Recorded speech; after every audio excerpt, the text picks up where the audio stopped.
can we talk about a little bit about what's going on here? Sure. Because, you know, I mean, this is what we're right here in the United States. Let me show you some pictures. Okay. Let's go to picture number 3 of Islamberg. Okay. That's New York. Oh, yeah, that's it. Look at that. Look at that handsome devil. Who is that? Paul, you got to get that guy. I mean, he just... it is not. What's that say there? It says International Quranic Open University. That's at Islamberg. That is not Errol Flynn, by the way. Okay. Okay? But this is at Islamberg, and I visited there, and let me show you a couple things about Islamberg. Let's go to shot number 4.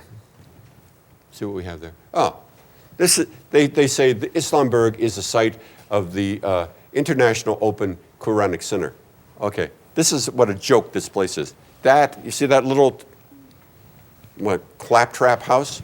That is the Open International Quranic Center at Islamberg. Okay. If you go to the eastern parameters of this property, as I have, you will find firing ranges, school buses there, Paul. School buses riddled with machine gun bullets. Wow. Targets. If you go to Islamberg, you'll hear rat-tat-tat, rat-tat-tat, rat-tat-tat. Now, what's interesting is the inhabitants of Islamberg and the other Jamaat al-Fuqra compounds throughout the country, they're African-American, and they've all been recruited from the prison system. Really? Every one of them. They're felons. And yet, they're at these places with semi-automatic weapons. It's incredible. Let's talk a bit about Jamaat al-Fuqra. Take a look at number 1, slide number 1, if we can, of this group. You can see this map. This is some of the incidents, violent incidents regarding Jamaat al-Fuqra within the last few years. All of those? Paul, over 40. Really? Wow. You can't fit them on a map. Let me just tell you some of the most notorious. John Allen Muhammad, the Beltway sniper, a member of Jamaat al-Fuqra. Oh, was he? Yeah. Richard Reed, the shoe bomber, Jamaat al-Fuqra. When Daniel Pearl, the Wall Street journalist, was going to meet Sheikh Jilani, the head of Jamaat al-Fuqra, he was kidnapped and beheaded. So the perpetuators of the World Trade Center bombing in 1993, Jamaat al-Fuqra. Now get this. These people are running compounds like Islamberg. Those paramilitary type? Paramilitary, training them for the jihad. They also have fruit, like watermelons, where they have people with scimitars swinging the scimitar to chop the watermelon in half to practice chopping off your head.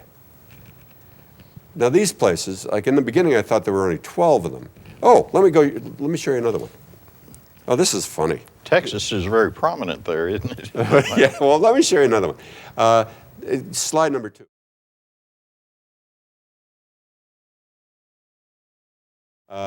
If you go there, what's interesting about these compounds, this is great, for me it's a great story anyhow. You think you've stumbled on a rusty trailer park. You figured, oh man, what's this rusty trailer park doing way out in the woods? And I mean, it really looks like a dump.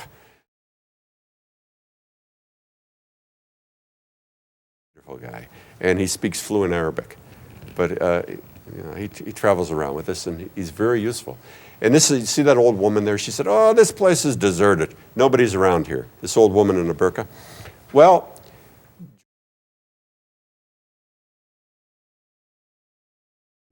and it appeared to be deserted. Nobody showed up, but these guys didn't leave. They stayed there.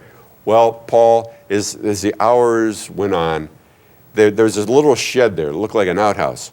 And from this outhouse came a dozen Muslim men in full Islamic attire. Just out of nowhere, from an outhouse.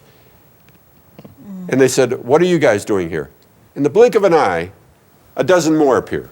In a matter of seconds, these guys who work with me are surrounded with hundreds of jihadis in this place that was supposed to be deserted, all coming from underground. all coming from an underground compound. Had to be. Yeah.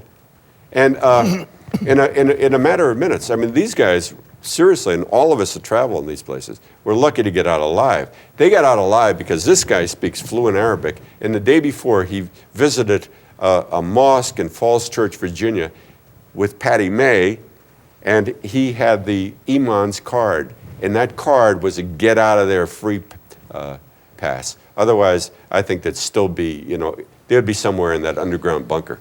How many are there in our country like that? Do you have any idea? Yeah, I do. They're in Commerce, Georgia right now. I have photographs. I'm working with a team from ABC right now.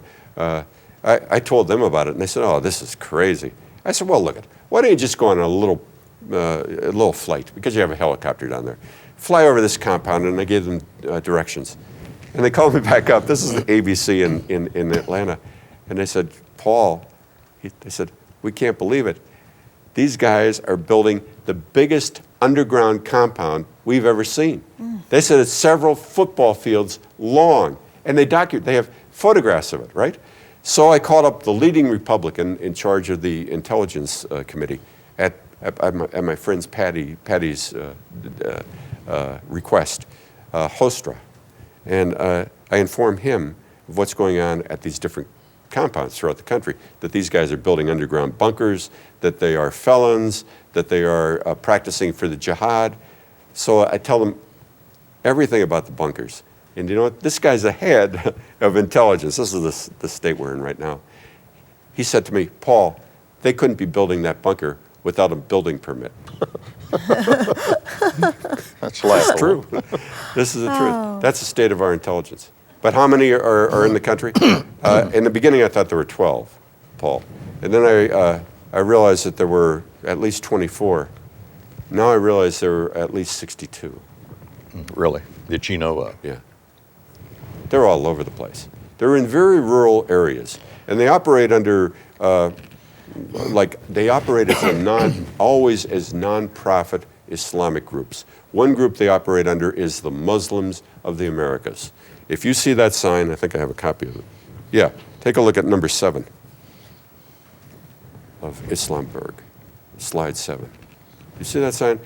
The Muslims of the Americas. You think you're going to this glorious retreat, like a Benedictine monastery or Carmelite convent. The Muslims, you're going to a jihadi training place. And this is a 501c3 nonprofit corporation operated by the leading terrorist group throughout the world, and it still operates and still accepts contributions on American soil. We haven't even shut it down. Oh, let me tell you something else. Oh yeah, we informed the FBI about Islamberg and what was going there. Let's go to slide number 6. This is one of my favorites. Slide number 6 of Islamberg. Okay. Now this is a delightful picture. The FBI finally did arrive at Islamberg to investigate the situation there. Now you got to realize that these are the guys, that have committed over 40 terrorist acts, that blew up the World Trade Center in 1993. But who cares about such things? And have perpetuated crimes too long to list on American soil. The FBI finally shows up at Islamberg, not to investigate. These are FBI agents there. Not to investigate the situation there, but guess what they did? They had a picnic. You're kidding. Isn't that nice? Yes. They sat down and had a picnic with these guys. This is what happened. This is the state. Where is the FBI, my good friends? They're at a picnic at Islamberg. Oh. That is the truth. Oh. Wow. Oh, the picture is 1,000 words, right, Paul? Okay, so it's pretty obvious, I guess. What's the purpose of the paramilitary sites? What's the real purpose for them? The real purpose is to, when the attack comes on American soil, these people are going to, I believe, they're going to initiate the dirty work.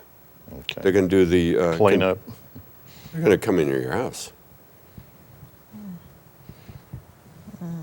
They're going to come into your town. They're going to visit your ranch. And guess what, American people? You better be ready for them.